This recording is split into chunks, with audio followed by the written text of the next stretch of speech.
Welcome to Technically Explained. This is Geometry Lesson 3 and in this lesson we are going to talk about quadrilaterals. So what is a quadrilateral? A quadrilateral is a polygon with 4 sides and 4 angles. And there are several types of quadrilaterals. For example, square, rhombus, trapezoid, parallelogram, rectangle. We will discuss some important quadrilaterals in the coming slide.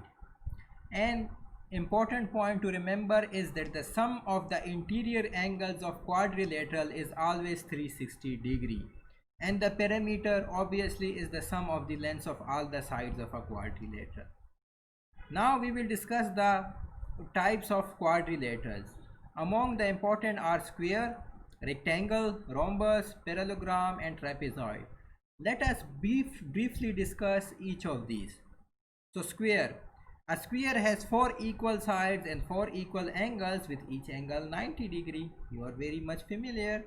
Area of a square is length of a side whole square. So if the length of a side is L, area is L square. And perimeter is again sum of the length of all the sides. Next is rectangle. Again, you might be very familiar, but to revise, a rectangle has opposite sides equal in length and 4 equal angles with each angle 90 degree. So the difference between a rectangle and square is in square all the sides are equal, in rectangle only the opposite sides are equal in length. And area of a rectangle is length multiplied by width and perimeter is sum of length of all the sides. Next is rhombus. A rhombus has all sides equal in length. So just as a square, a rhombus has all sides equal in length. So this side, this side, this side and this side, these are all equal in length. But the opposite sides are parallel to each other. So this side and this side is parallel to each other. Similarly, this side and this side is parallel to each other. All sides are equal in length, but the opposite sides are parallel with each other. So this opposite sides parallel to each other differentiate rhombus from a square. And the opposite angles have the same measure, which means that if I name this as angle A and if I name this as angle C, angle A is equal to angle C. So if A is something like 80 degree, C will also be 80 degree because A and C are opposite angles. Similarly, if I name angle here as B and here as C as D, then angle B will be equal to angle D. So B and D will be equal in measurement. So if B is 100, D will also be 100 because these are opposite angles. A and C are opposite angles and B and D are opposite angles. And the sum of adjacent angles, what do you mean by adjacent angles? Which means A and B. The sum of adjacent angles will be equal to 180 degree. So A plus B will be equal to 180 degree. So A plus B is equal to 180 degree. Similarly, let me write this as 180 degree. So this is 180 degree. Similarly, C plus D will be 180 degree. Why? Because these are also adjacent angles. Pardon for my writing. So C plus D is 180 degree and A plus B is also 180 degree because the sum of the adjacent angles is 180 degree. And area of a rhombus is base multiplied by height or half multiplied by D1 multiplied by D2, where D1 and D2 are the diagonals. So if we sketch from here to here, this is my one diagonal and then this is my second diagonal from A to C. So we can find the area in two ways. One is base multiplied by height, another is half multiplied by D1 multiplied by D2, where D1 and D2 are the diagonals of the rhombus. And perimeter again sum of the length of all sides. Very easy. Now parallelogram. Two equal pair of parallel sides. So this side is equal to this side and this side is equal to this side, and also this side is parallel to this and this side is equal to parallel to this. So two pairs of equal sides and opposite angles are equal in measure, just like in rectangle, in square, in rhombus. This angle is equal to, if we have an angle at A, this angle is equal to at angle at C, and this angle at B, for example, is equal to at angle at D because the opposite angles are equal in measure. Also, the sum of adjacent angles is again 180 degree, which means that A plus B will be equal to 180 degree and C plus D will also be equal to 180 degree. and the area of the parallelogram is base multiplied by height. So you need to find the height in this case, which is a bit of a complexity. You need to find height, and you can simply find the area of a parallelogram. And as you can have a look here, we have already discussed that AB is equal to DC.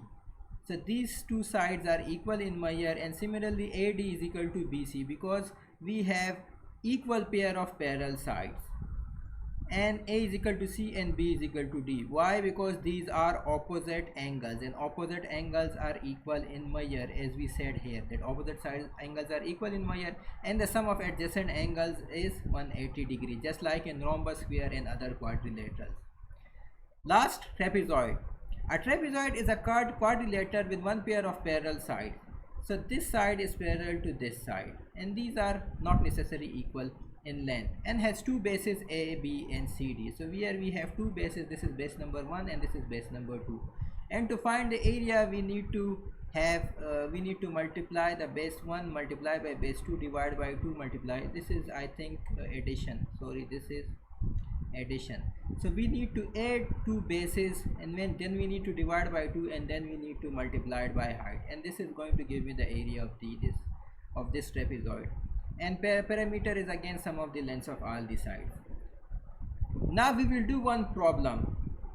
One of the length of a side of a square is 6x plus 5. So we have a square here with equal sides, and one of the side is 6x plus 5. We know that if one of the side is 6x plus 5, this means that every side is 6x plus 5. So this side is also same as this side is also 6x plus 5, and this side is also 6x plus 5. The perimeter of this square, so the perimeter of this square will be sum of the lengths of all these sides. So we need to add 6x plus 5 4 times, and we will get the perimeter of this square, which comes out to be 24x plus 20. The perimeter of this square is 24x plus 20, and it is equal to the perimeter of rectangle with length this and width this. So the perimeter of rectangle, again we have this rectangle, and length is 10x plus 7. So my length of one of the side is 10x plus 7, and the other is x plus 9. Perimeter is again sum of the lengths of all the sides. So we need to have this side will also be x plus 9, and this side will also be 10x plus 9. So we need to add all these. When we add all these, we will get 22x plus 32. So the perimeter of this rectangle is 22x plus 32, and perimeter of the square is 24x plus 20. And it says that both these are equal. So this is equal to this. So when we made it equal, we solve it, we will get 2x is equal to 12 or x is equal to 6. So the value of x is equal to 6. The value of x is equal to 6, the perimeter of rectangle. To find the perimeter of rectangle, the perimeter of rectangle was 22x plus 32. We need to simply substitute 6 here, and we will find the perimeter of rectangle. And similarly, perimeter of the square, we need to substitute 6 here, and we will get the perimeter of the square. Now what is the value of the area of the square? This is your homework. Please tell us in the comment box that what is the area of this square, which length is 6x plus 5, where x is equal to 6, and the area of this rectangle whose length was 10x plus 7 and width was x plus 9, where x is equal to 6. So tell us in the comments what will be the area in rectangle of this square. That's all for today. Thank you.